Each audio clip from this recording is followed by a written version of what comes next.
నమస్కారం. వనవానికి స్వాగతం. ఈరోజు వార్తలలోని ముఖ్యాంశాలు. పందలపాక ఉన్నత పాఠశాలలో అంతర్జాతీయ యోగా దినోత్సవ సన్నాహాలు, సామూహిక యోగాకు ఆహ్వానం. 11వ అంతర్జాతీయ యోగా దినోత్సవ వేడుకలను పురస్కరించుకొని తూర్పుగోదావరి జిల్లా అనపర్తి నియోజకవర్గం బిక్కవోలు మండలం పందలపాకలోని శ్రీ పడాల పెద పుల్లారెడ్డి జిల్లా ప్రజా పరిషత్ ఉన్నత పాఠశాలలో సన్నాహక కార్యక్రమాలు విజయవంతంగా జరుగుతున్నాయి. పాఠశాల ప్రధానోపాధ్యాయులు చిర్ల శ్రీనివాసరెడ్డి పర్యవేక్షణలో వ్యాయామ ఉపాధ్యాయులు ద్వారంపూడి యువరాజారెడ్డి యోగా గురువుగా వ్యవహరిస్తున్నారు.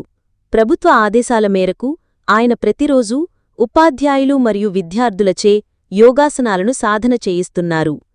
ఈ సందర్భంగా శనివారం ఉదయం 6 గంటల నుండి 8 గంటల వరకు పాఠశాల క్రీడా ప్రాంగణంలో సామూహిక యోగా కార్యక్రమాన్ని నిర్వహించనున్నట్లు వ్యాయామ ఉపాధ్యాయులు యువరాజారెడ్డి తెలిపారు. ఈ సామూహిక యోగా కార్యక్రమంలో ఆసక్తి ఉన్నవారెవరైనా పాల్గొనవచ్చని, వారు పందలపాక ఉన్నత పాఠశాలకు విచ్చేయాలని ఆయన ఆహ్వానించారు.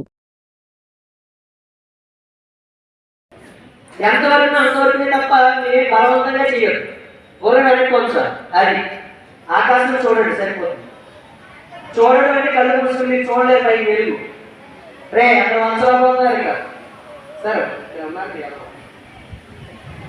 అమ్మా మాట్లాడుతానా. Relax relax. అర్థవృక్షాసనము ఏంటి నెక్స్ట్? ఇప్పుడు ముందేసింది ఎస్ శశాంకాసనం. ఇందాక వేసింది శశాంకాసనం, వజ్రాసనం వేసాం, శశాంకాసనం వేసాం.